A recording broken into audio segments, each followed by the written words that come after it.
Hello, grade 10. Sorry about the delay there. So this is Unit 5, Lesson 3. And in Unit 5, Lesson 2, we talked about relations. And we defined relations. We know that a relation associates one set with another set.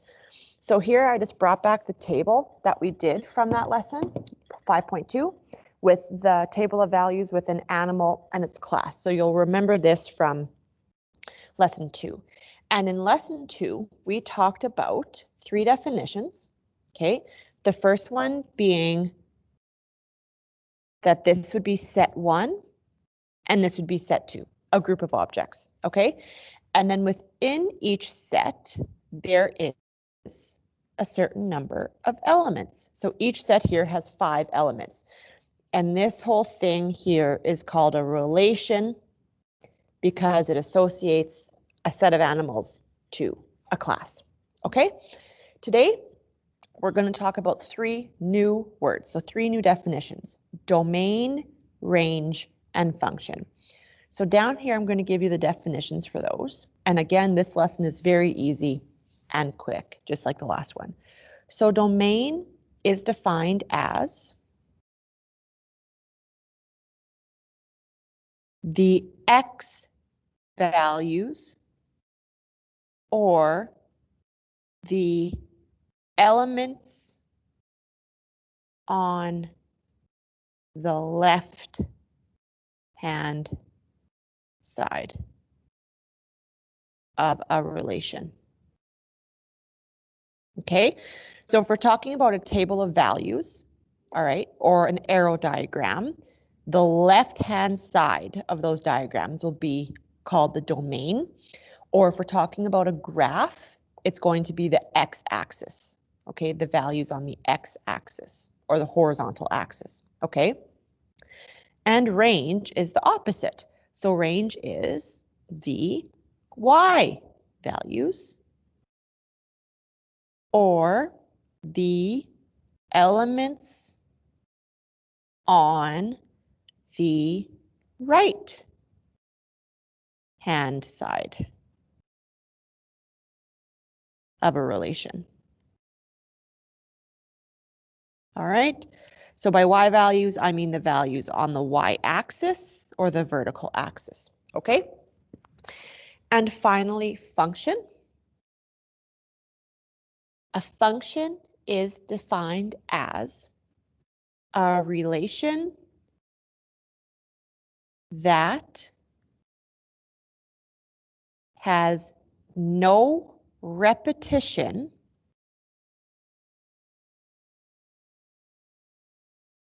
in the domain. Okay, so to determine if something is a function or not, we look at the domain and ask ourselves, is there something repeating in the domain? If not, we're good to go, it's a function. If there are elements that repeat in the domain, then it's a non-function. So what we're going to do for the examples today is I'm going to give you a relation, and for each one, you're going to determine the domain, the range, and whether or not it is a function. So for A here, I give you a whole set of ordered pairs. So ordered pairs are always in the form of x comma y, right? We know that from graphing. So that means that the first number in each ordered pair are the x values, right? And then the second number in each ordered pair are the y values. Okie doke. So if I want to determine the domain or list the domain, this is what we do. Because we're talking about domain, we're going to use the letter D, and then we do a squiggly bracket to open up. And all we do is we list the x values, so the domain values, in numerical order. So if we look at our x values, 4, 6, 6, 8, 9, they're already in numerical order. But just like arrow diagrams, we don't do repetition. So I'm only going to write 6 once. All right, and I'll write that here. don't include the repetition when you list the domain. There's no need to write 6 twice. By writing 6 in there once, we know that 6 is part of the domain. Now range, same thing. We list the y values. So the y values are 2, 2, 3, 2, 3. So we just write 2, 3. Again, no repetition. Now the question here is it a function or not? So we look at the domain. We have to be careful here. If we look at the domain here, it looks like there's no repetition. So we would say, yeah, it's a function. But we always have to go back to the original question and look from there. And in the original question, there is a repetition of 6. Okay, so it is a non-function. I'm going to use my awesome pen. Non-function. And I'll just write in brackets here because 6 repeats. And we're not allowed to have a repeat in the domain. And we're done. Okay, so we have to sketch this arrow diagram for me. So I didn't write it in yet, but this arrow diagram shows the relation between certain months and the numbers of days in that month. So copy this arrow diagram down for me. We have our 2 ovals. And the months are going to be January, February, March, and April. And I will mention that I gave you this notes page, right? So you could be doing this with me right now if you have that note page out.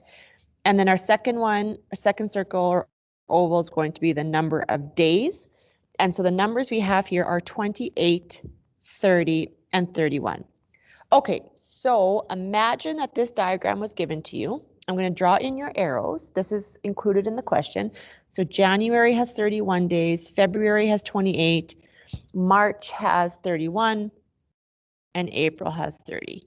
Okay, so imagine that I gave you this question and I told you to tell me what the domain was. So for domain, open up your squiggly bracket. The domain, as defined above, is the left-hand side of any diagram. So our months, okay? And we typically write them in numerical order, so we're going to also write them in alphabetical order. So April, comma, H-I-J-K, Jan. No, sorry. February. It's embarrassing. January, February, January, March. Okay, so there is your domain listed in alphabetical order. I didn't have to leave any of them out because there was no repetition. And then our range, 28, 30, and 31. Now we ask ourselves, is this a function? Are any of the months used twice? No, there's not. There's no repetition in the months. They're only each used once. So yes, we can say that this is in fact a function. No repeats in domain. We're in the clear. All right. Next one here, I also have to give you the arrow diagram before we can start. So the following arrow diagram is going to show the relation between a number and its square, if we square that number. So copy this down for me. This is the number and this is its square. So the numbers we're going to use are, we have actually quite a few numbers here. We're going to start with -3, -2, -1, 0, 1, 2, 3. All right, so there's the numbers we're going to use. They're in numerical order from smallest to greatest, and I have no repeats. Okay, and then the squares we're going to have are 0, 1, 4, 9. We're going to draw our arrows in. So the square of -3. If I were to square -3, so -3 times -3, 9. -2 times -2, 4. -1 times -1, 1. 0 times 0, 0. 1 times 1 is also 1. 2 times 2 is also 4, and 3 times 3 is also 9. Okay, so there's the arrow diagram. Let's start with listing the domain. So domain, -3, -2, -1, 0, 1, 2, 3. I don't have to leave out any numbers because there's no repeats. Range 0, 1, 4, 9. There's your domain, there's your range, and yes, this is a function because I have no repeats in the domain. All of those numbers here on the left are only used once. They each only have one arrow sprouting out from them. That means they're all only used once. All right, last example. We're actually going to use the same two ovals we used here in C, but flip them around. So this arrow diagram shows the relation between a number and its square root.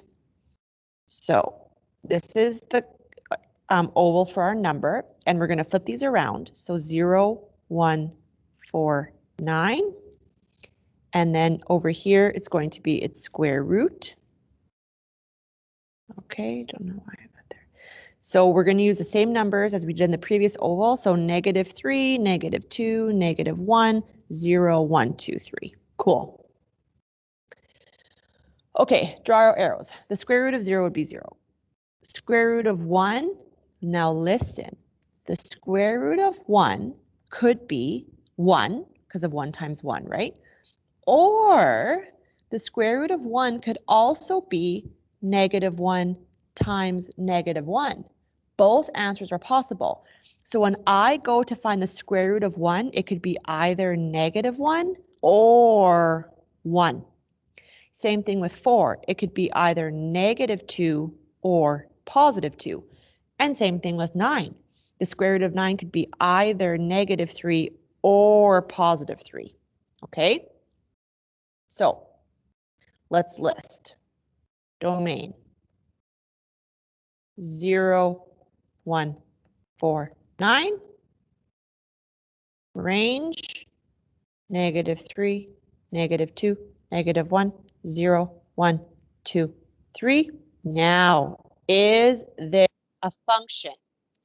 If we look at the left-hand column, which is the one we look at, the domain, to figure out if it's a function or not, at first glance, it looks like it's a function because I only see 0, 1, 4, and 9. I see no repeats right off the bat. But this is actually a non-function because 1 is used twice, 4 is used twice, 9 is used twice.